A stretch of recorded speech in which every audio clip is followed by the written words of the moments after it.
هرچند دلت با من نبود، دستات توی دستام نبود، ولی بدون که عشق تو رفته تو پوست و استخون. باور نمی کردم یه روز بخوای بری از پیش رو، ولی بدون تو قلب من چیزی به جز عشقت نبود، چیزی به جز عشقت نبود.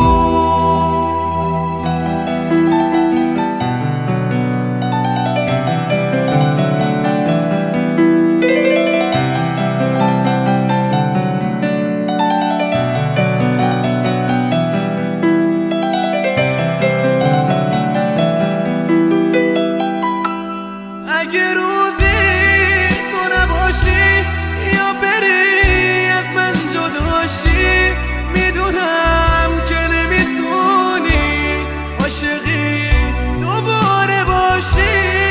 برای دل من نمیتونه بر بگیره، تو رو میخواد در کنارش گل و پر سر بگیره.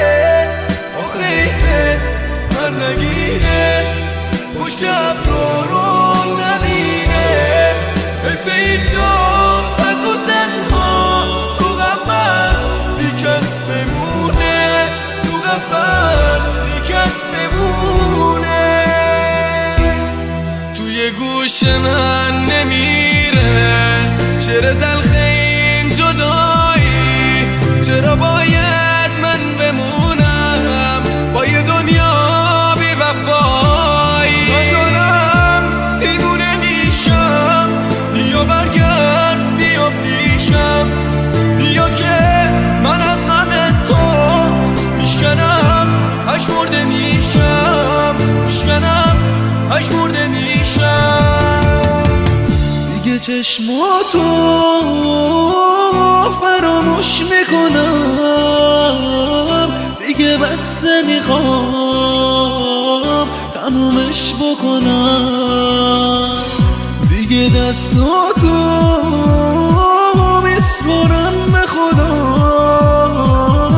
آخه از دل من داری میشه جدا. من که ساده بودم